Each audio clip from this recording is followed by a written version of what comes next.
الحمد للہ رب العالمین والصلاة والسلام علی رسولہ الامین وعلی آلہ وصحبہ اجمعین ومن تبعہم بإحسان الی یوم الدین اما بعد فاعوذ باللہ من الشیطان الرجیم بسم اللہ الرحمن الرحیم کاف ہا یا عین صاد ذکر رحمت ربک عبدہ زکریا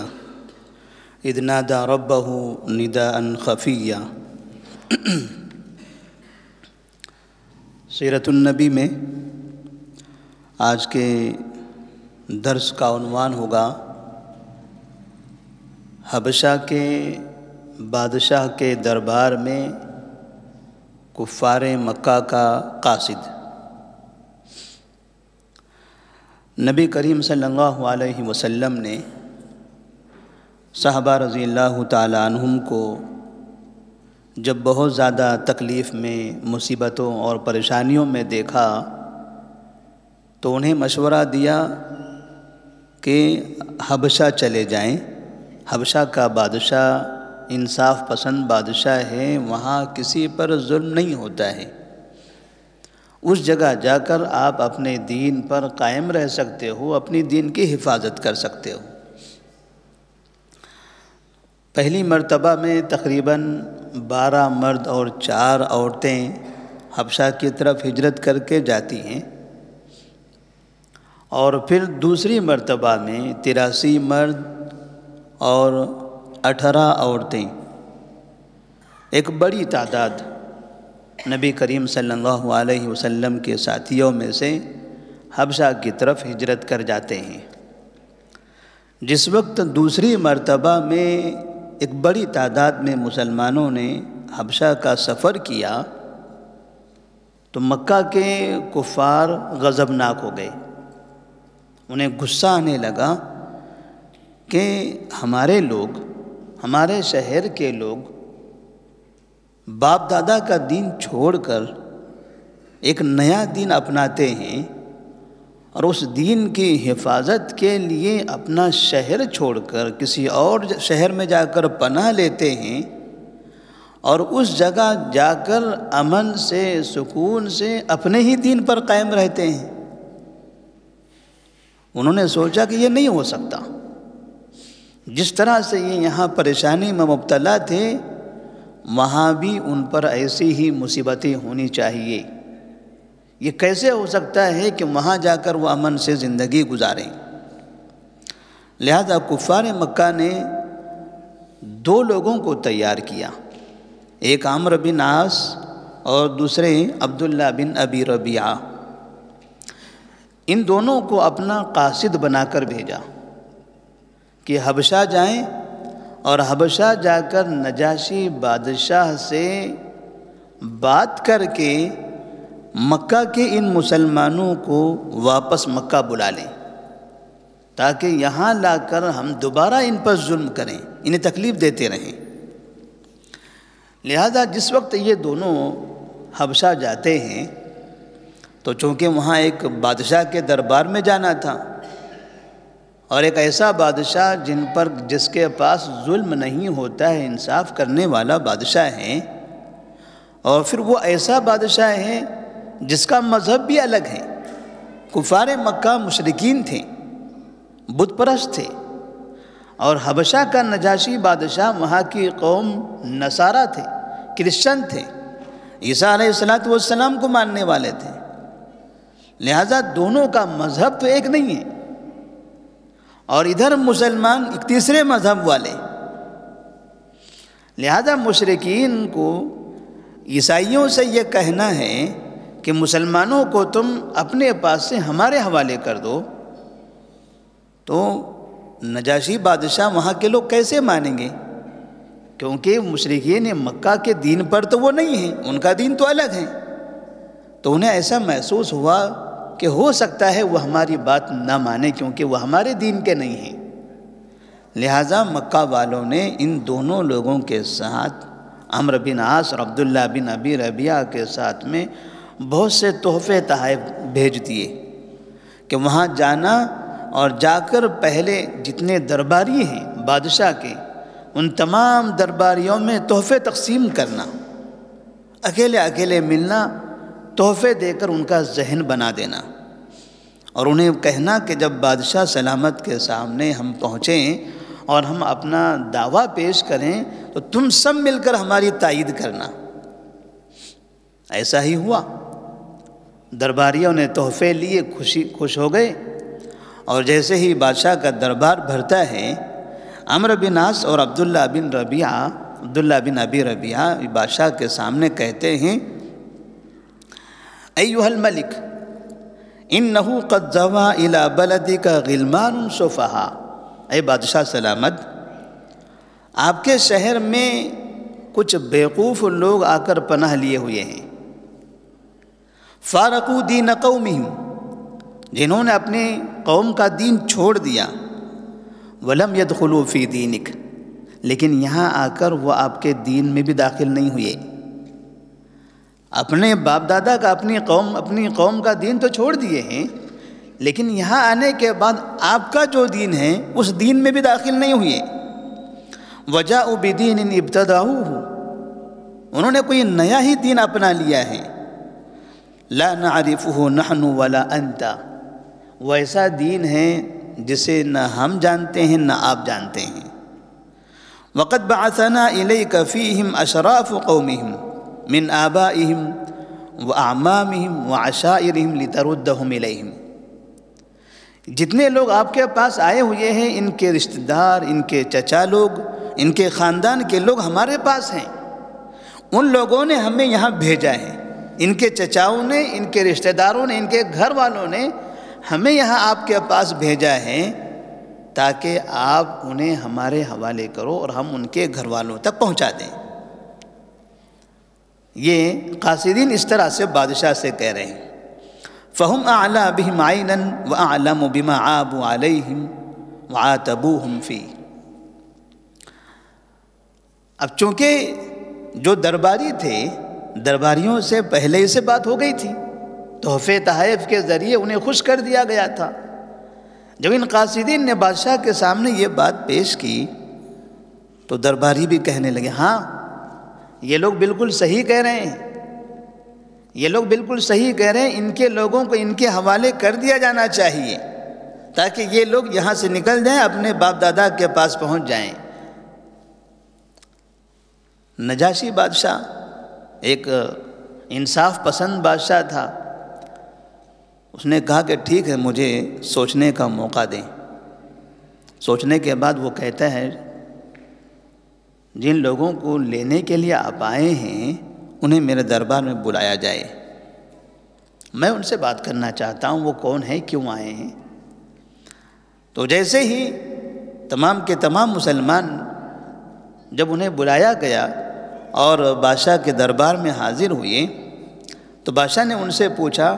ما هذا الدین الذی فارقتم فیہ قومکم ولم تدخلوا به فی دینی ولا دین احد من هذه الملل، آخر وہ کون سا دین ہے جس دین کو تم نے اپنایا ہے اور اپنے باپ دادا کا دین چھوڑ دیا، پھر ہمارے بھی دین میں داخل نہیں ہوئے، وہ نیا دین کون سا دین ہے؟ تو مسلمانوں میں سے جعفر بن ابی طالب رضی اللہ تعالیٰ عنہ کو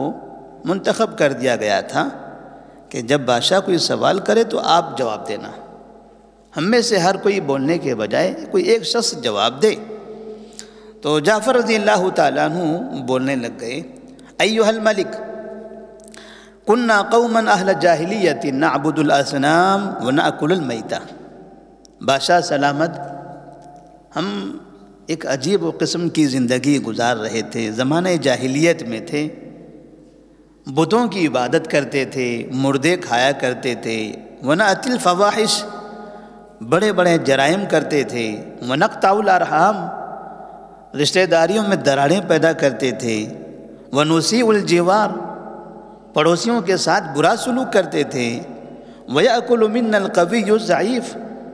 ہم میں کا طاقتور کمزور پر ظلم کیا کرتا تھا، فکنا علی ذلک، یہ ہماری پرانی داستانیں ہیں، ہم پہلے ایسا تھے، اس حالت میں ہم زندگی گزار رہے تھے حتی بعث اللہ الینا رسولا منا، کہ اچانک اللہ تبارک و تعالیٰ نے ہمارے درمیان میں ہم میں سے ایک رسول بھیجا، نعرف نسبہ وصدقہ وامانتہ وعفافہ، جس کی سچائی، امانت داری، پاک دامنی، اس کا نسب حسب وہ سب جانتے ہیں۔ وہ کہ نیا باہر سے ادھر ادھر سے آیا ہوا شخص نہیں ہے، جس کی مکمل زندگی ہم جانتے ہیں، اس کی شخصیت کو، اس کے خاندان کو، اس کے اخلاق کو جانتے ہیں۔ فدعانا الى الله لنوحده ونعبده ونخلع ما كنا نعبد نحن وآباؤنا من دونه من الحجارة والأوثان، تو اس نے ہمیں اللہ کی طرف بلایا تاکہ ہم اکیلے اللہ تبارک و تعالیٰ کی عبادت کریں، اور جن پتھروں کی، بتوں کی ہم عبادت کرتے تھے ان سب کو ہم چھوڑ دیں۔ وَأَمَرَنَا بِصِدْقِ الْحَدِيثِ وَأَدَاءِ الْأَمَانَةِ وَصِلَةِ الرَّحِمِ وَحُسْنِ الْجِوَارِ، اور اس نے ہمیں سچائی کی تعلیم دی، امانت داری کا درس دیا، صلہ رحمی کی تعلیم دی، پڑوسیوں کے ساتھ اچھا سلوک کرنا ہمیں سکھایا، والکف عن المحارم والدماء، اور غیر محرم سے دوری، اور اسی طرح محرمات سے اور کسی کا خون بہانے سے ہم سب کو منع کیا، وَنَهَانَا عَنِ الْفَوَاحِشِ وَقَوْلِ الزُّورِ، ہمیں بڑے بڑے جرائم سے روکا، جھوٹ بولنے سے منع کیا، وَأَكْلِ مَالِ الْيَتِيمِ، یتیموں کا مال کھانے سے منع کیا، وَقَذْفِ الْمُحْصَنَاتِ، کسی پاک دامن عورتوں پر الزام لگانے سے روکا، وَأَمَرَنَا أَن نَعْبُدَ اللَّهَ وَحْدَهُ لَا نُشْرِكُ بِهِ شَيْئًا، اور ہمیں اکیلے ایک اللہ کی عبادت کرنے کا اور شرک سے رکنے کا حکم دیا، وَأَمَرَنَا بِالصَّلَاةِ وَالزَّكَاةِ وَالصِّيَامِ، اور ہمیں نماز، زکوٰۃ اور روزہ رکھنے کا حکم دیا، فَصَدَّقْنَاهُ وَآمَنَّا بِهِ، اتنی اچھی باتیں اس نے ہمیں بتائی، ہم نے مان لیا، ہم نے اس نبی پر ایمان لے آیا۔ ہم نے جس طرح سے زندگی گزاری تھی وہ بری زندگی سے ہم دور ہٹ گئے، ایک اچھی زندگی ہم گزارنے لگ گئے۔ بھلا ان باتوں میں سے کون سی ایسی بات ہے جو بری ہے، انسان کو نہیں اپنانا چاہیے؟ فَصَدَّقْنَاهُ وَآمَنَّا بِهِ وَاتَّبَعْنَاهُ عَلَى مَا جَاءَنَا بِهِ مِن دِينِ اللَّهِ، اور جتنی باتیں انہوں نے اللہ کی دین سے ہمیں سکھائی ہیں ہم نے سب کے سب مان لیا۔ فَعَبِدْنَا اللَّهَ وَحْدَهُ فَلَمْ نُشْرِكْ بِهِ شَيْئًا، آج ہمارا حال یہ ہے کہ ہم اکیلے ایک اللہ کی عبادت کرتے ہیں،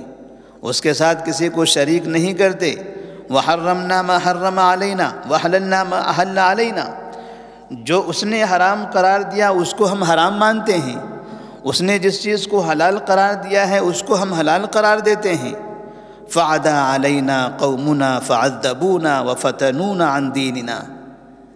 تو بادشاہ سلامت یہ جو دو آدمی آپ کے پاس آئے ہوئے ہیں تاکہ آپ ہمیں ان کے حوالے کرو، یہ اس قوم میں سے ہیں جس قوم نے ہم پر ظلم کیا۔ یہ کام کرنے کی وجہ سے، اللہ کی عبادت کرنے کی وجہ سے، سچائی پر عمل کرنے کی بنا پر، برائیوں سے رکنے کی بنا پر اس قوم نے ہمیں بہت زیادہ عذاب دیا ہے، بڑے فتنے میں ہم کو مبتلا کر دیا۔ لِيَرُدُّونَا إِلَىٰ عِبَادَةِ الْأَوْثَانِ مِنْ عِبَادَةِ اللَّهِ، مقصد کیا تھا ان کا؟ مقصد یہ تھا کہ ہمیں دوبارہ ان معبودوں کی عبادت کرنے کی طرف لے جائیں، ایک اللہ سے ہم کو دوبارہ دور کرنا چاہتے ہیں۔ وَأَن نَسْتَحِلَّ مَا كُنَّا نَسْتَحِلُّ مِنَ الْخَبَائِثِ، اور گندی گندی ناپاک چیزیں، ان چیزوں کو ہم حلال سمجھ کر اس پر عمل کرنے لگیں، ان کا ارتکاب کرنے لگ جائیں۔ فَلَمَّا قَهَرُونَا وَظَلَمُونَا وَزَيَّقُوا عَلَيْنَا وَحَالُوا بَيْنَنَا وَبَيْنَ دِينِنَا خَرَجْنَا إِلَىٰ بَلَدِكَ، اور جب ان لوگوں نے بہت زیادہ ظلم کیا، حد سے تجاوز کر گئے، ہمیں مارنے لگے، جلانے لگے، گھسیٹنے لگے، کاٹنے لگے، ہمیں رسیوں سے باندھ کر گھسیٹنے لگے، بے انتہا انہوں نے ہم پر ظلم کیا اور ہمیں ہمارے دین پر عمل کرنے سے روکنے لگے۔ خرجنا الی بلدک، ہم آپ کے شہر آ گئے۔ واخترناک علی من سواک،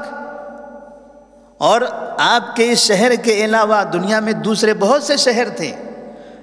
مکہ کے اطراف میں اور کئی علاقے تھے، ہمیں وہ سارے علاقے پتہ ہیں، لیکن ان تمام علاقوں کو چھوڑ کر ہم نے آپ کے شہر کو منتخب کیا ہے۔ وَاخْتَرْنَاكَ عَلَىٰ مَنْ سِوَاكَ وَرَغِبْنَا فِي جِوَارِكَ، اور ہماری چاہت یہ تھی کہ ہم آپ کے پاس رہیں۔ وَرَجَوْنَا أَلَّا نُظْلَمَ عِنْدَكَ أَيُّهَا الْمَلِكُ، امید یہی تھی کہ آپ کے پاس آنے کے بعد کسی پر ظلم نہیں ہوگا۔ ہم نے یہی سمجھا تھا، اسی امید لگا کر ہم یہاں پہنچے تھے، ورنہ شہر تو اور بھی تھے، مکہ کے اطراف میں کئی شہر تھے، ملک شام تھا، ملک یمن بھی تھا، لیکن ہمیں امید آپ سے تھی کہ آپ کے پاس ظلم نہیں ہوتا ہے، ہمارے پیغمبر نے ہمیں یہی بتایا تھا۔ بس اس امید کو لے کر ہم آپ کے پاس حاضر ہوئے ہیں۔ نجاشی نے یہ باتیں سنی، نجاشی متاثر ہوا، اس نے کہا هل معك مما جاء به عن الله من شيء، اچھا ٹھیک ہے، تمہارا نبی تمہیں جو باتیں بتاتا ہے، کوئی ایسا کلام جو اس نے تم کو دیا ہو مجھے پڑھ کر سنا دو۔ تو جعفر نے کہا ہاں، ہمارے نبی نے ایک بہترین کلام ہمیں عطا کیا ہے۔ اور پھر جعفر بن ابی طالب رضی اللہ تعالیٰ عنہ نے سورہ مریم پڑھنا شروع کر دیا۔ کاف ہا یا عین صاد، ذکر رحمت ربک عبدہ زکریا اذ نادى ربه نداء خفيا قال رب إني وهن العظم مني واشتعل الرأس شيبا ولم أكن بدعاء ربك شقيا، جس میں زکریا علیہ السلام کا واقعہ ہے، مریم علیہ السلام کا قصہ ہے، عیسیٰ علیہ السلام کا تذکرہ ہے، مریم علیہ السلام کی تعریف ہے، ان کے بدن سے پیدا ہونے والے بچے عیسیٰ علیہ السلام کا واقعہ نقل کیا گیا ہے، ان کی پاک دامنی کا ذکر کیا گیا ہے۔ جعفر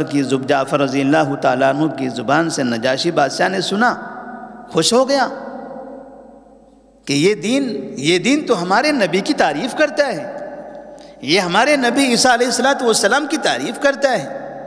یہ ہمارے نبی عیسیٰ علیہ السلام کی والدہ مریم کو پاک دامن بتاتا ہے۔ نجاشی بادشاہ کو لگا کہ یہ کوئی صحیح دین ہے، یہ اچھا اور سچا دین ہے، اور اس طرح سے نجاشی بادشاہ نے کہا انطلقا فلا واللہ لا اسلمہم الیکما۔ عبداللہ بن ابی ربیعہ، عمرو بن عاص، ان دونوں سے کہا چلے جاؤ یہاں سے، تم دونوں یہاں سے چلے جاؤ، قسم اللہ کی میں ان لوگوں کو تمہارے حوالے کبھی نہیں کر سکتا۔ دونوں شرمندہ ہو گئے، تحفے تحائف لے کر آئے ہوئے تھے، مکے والوں کو بڑی امیدیں تھی، اور ساتھ میں اس نے یہ بھی کہہ دیا کہ جن لوگوں نے ان سے تحفے لیے پورے تحفے واپس کر دو، تمام کے تمام تحفے واپس کر دیے جائیں، اس لیے کہ ہمارے پاس ظلم نہیں ہوگا۔ جو لوگ ہمارے پاس انصاف کی امید سے آئے ہیں، اپنی جان کی حفاظت کے لیے، اپنے دین کی حفاظت کے لیے آئے ہوئے ہیں، یہاں پر ان کو نا امید نہیں کیا جائے گا۔ اور پھر وہاں سے عمرو بن عاص اور عبداللہ بن ابی ربیعہ واپس چلے گئے، واپس گئے لیکن حبشہ ہی میں رہے۔ پھر دونوں نے آپس میں مشورہ کیا، عمرو بن عاص نے عبداللہ بن ربیعہ سے کہا ٹھیک ہے،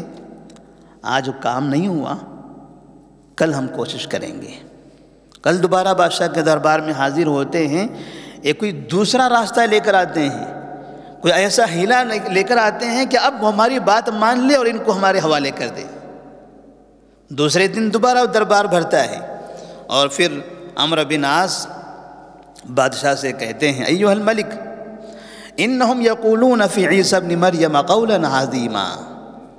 بادشاہ سلامت، یہ جو لوگ آئے ہیں ہمارے پاس سے، یہ عیسیٰ بن مریم کے بارے میں غلط باتیں بولتے ہیں، یہ لوگ عیسیٰ بن مریم کے خلاف بولتے ہیں۔ بادشاہ تعجب کرنے لگا، چونکہ وہ اس کا دین تھا، باہر سے لوگ آئیں اور میں جس کو نبی مانتا ہوں وہ آ کر میرے ہی ملک میں ہمارے ہی نبی کو برا کہنے لگیں۔ تو بادشاہ نے کہا ٹھیک ہے، ٹھیک ہے ان لوگوں کو بلائیں میرے پاس۔ لہذا جب انہیں بلایا گیا تو بادشاہ نے ان سے پوچھا تم عیسیٰ بن مریم کے بارے میں کیا کہتے ہو؟ تو جعفر رضی اللہ تعالیٰ عنہ نے جواب دیا نقول فیہ الذی جاءنا بہ نبینا صلی اللہ علیہ وسلم هو عبد اللہ ورسولہ وروحہ وکلمتہ القاہا الی مریم العذراء البتول۔ ہم عیسیٰ بن مریم کے بارے میں وہی کہتے ہیں جو ہمارے نبی نے کہا ہے۔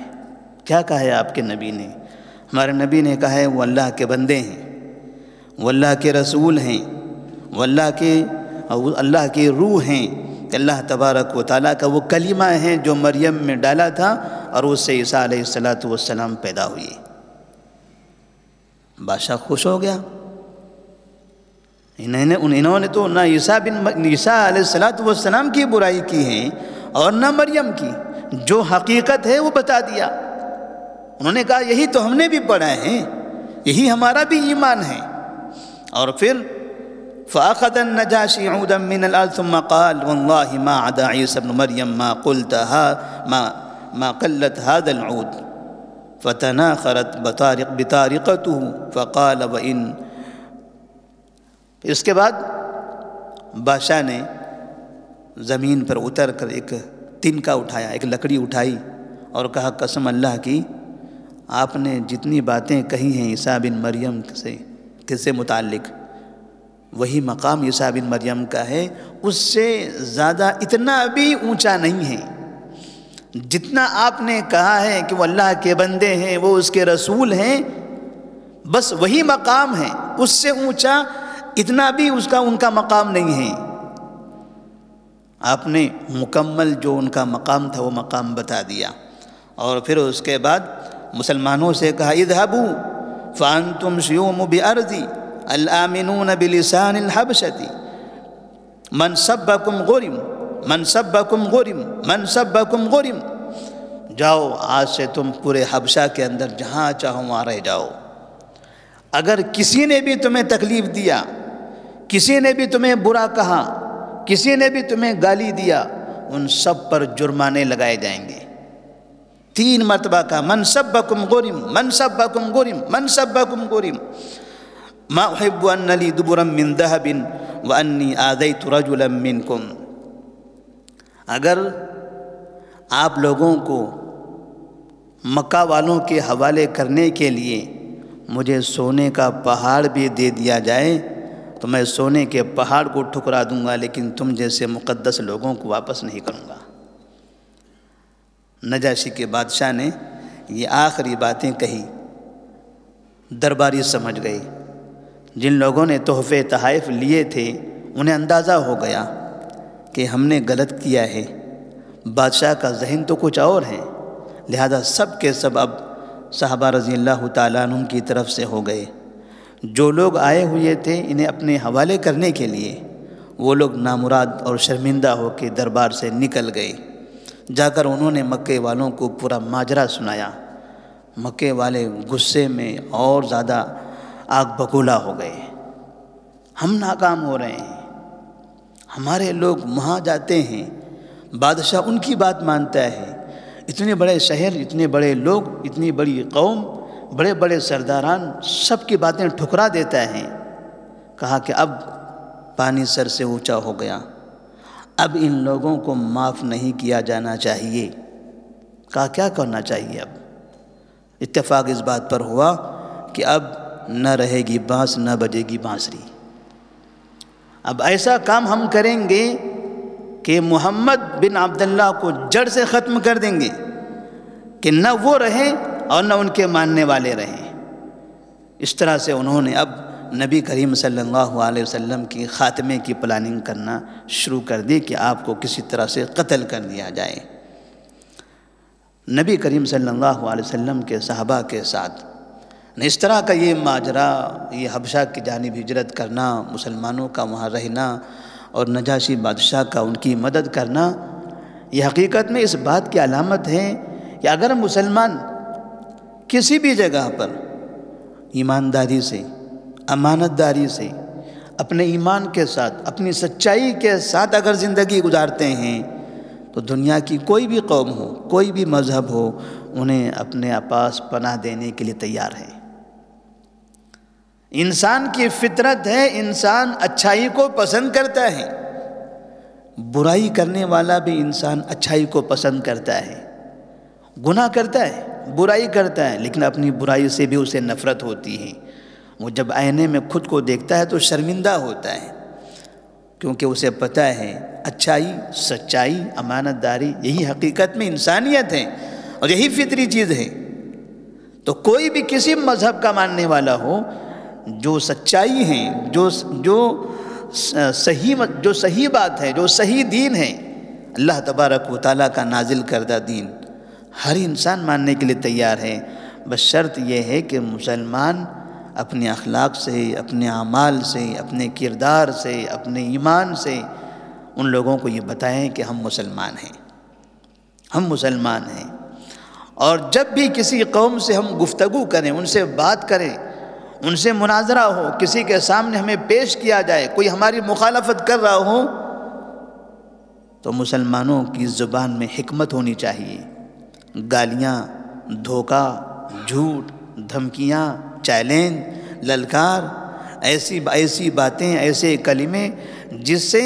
شریر کی شرارت میں اضافہ ہو جائے، دشمن کی دشمنی میں اور اضافہ ہو جائے، ایسے جملوں کا استعمال کرنا یہ مسلمان قوم کو برباد کرنے کے جیسے ہیں۔ جعفر رضی اللہ تعالیٰ عنہ نے انتہائی حکمت کے ساتھ عیسیٰ علیہ السلام کی تعریف کی، قرآن مجید کی آیت پڑھ کر، مریم علیہ السلام کی تعریف کی، قرآن مجید کی آیت کا حوالہ دے کر، اور وہ عیسیٰ علیہ السلام کی تعریف کرتے تھے، کیونکہ ہمارے نبی نے کسی نبی کی برائی نہیں کی ہے، ہمارے قرآن نے کسی بھی نبی کی برائی نہیں کی ہے۔ تو اگر اس طرح سے مواقع ہوں تو سامنے والے کو راضی کر کے، اس سے اچھی گفتگو کر کے مسلمان کسی بھی جگہ پر اپنا مقام بنا سکتا ہے، جس طرح سے یہ حبشہ میں جانے والے مسلمانوں نے بنایا تھا۔ لیکن اس کا مطلب یہ نہیں ہے کہ مسلمان اگر سچائی پر ہو، امانت داری پر ہو، ایمان پر ہو تو دنیا کی کوئی طاقت انہیں تکلیف نہیں پہنچا سکتی، پہنچائے گی، تب بھی پہنچائے گی، انہیں تکلیف بھی دے گی، تکلیف دینے والے تکلیف دینے میں کامیاب بھی ہوں گے، جیسا کہ مکہ والوں نے کیا۔ مسلمانوں کی سچائی جو حبشہ میں تھی وہی سچائی مکہ میں بھی تھی، لیکن مکہ میں وہ تکلیف دینے میں کامیاب ہوتے رہے۔ جس طرح سے انہوں نے چاہا مسلمانوں کو ویسے مارا، بڑی بڑی عمر کے لوگوں کو گلے میں رسیاں باندھ کر بچوں کے ہاتھوں میں دے دیا، انہیں ویسے عذاب میں مبتلا کر دیا، جیسا وہ چاہتے تھے وہ ایسا استعمال کرتے رہے، وہ کامیاب ہوتے رہے۔ وہ بھی ایک آزمائش ہے، اللہ تبارک و تعالیٰ نے اس طرح سے مسلمانوں کو وہاں بھی آزمایا۔ تو اس طرح دونوں طرح سے مسلمانوں کی حالتیں ہو سکتی ہیں، تکلیف دینے میں کافر کامیاب بھی ہو سکتے ہیں، اور اللہ تبارک و تعالیٰ چاہے تو کسی جگہ پر ان کی مدد بھی کر سکتا ہے۔ مقصد مسلمانوں سے یہ ہے کہ دونوں حالت میں آپ ایمان پر باقی رہیں، دونوں حالت پر ایمان پر ہوں۔ اگر کہیں بولنے کا موقع ہو تو وہاں سچ بولیں، کہیں پریشانی جھیلنے کا موقع ہو تب بھی وہاں سچ بولیں، اگر کسی جگہ پر ایمان اور کفر کا مسئلہ ہو تب بھی سچ بولیں۔ تکلیف ہو سکتی ہے لیکن یہ تکلیف ختم ہو جائے گی۔ ایمان پر اگر ہمارا خاتمہ ہوگا تو یہ ہماری آخرت کی زندگی کی کامیابی ہے۔ اللہ سے دعا ہے کہ اللہ تبارک و تعالیٰ صحابہ رضی اللہ تعالیٰ عنہم کو، جنہوں نے اتنی قربانیاں دے کر اسلام کو ساری دنیا میں پھیلایا ہے اور نبی کریم صلی اللہ علیہ وسلم کی مدد کی ہے، نبی کا تعاون کیا ہے دعوت و تبلیغ میں، نبی کا ساتھ دیا ہے دین کو دنیا میں عام کرنے میں، اللہ تبارک و تعالیٰ ان سب کو جزائے خیر عطا فرمائے، جنت میں اعلیٰ مقام عطا فرمائے، اور آخرت میں ہمیں بھی ان کا ساتھ نصیب فرمائے۔ السلام علیکم ورحمۃ اللہ وبرکاتہ۔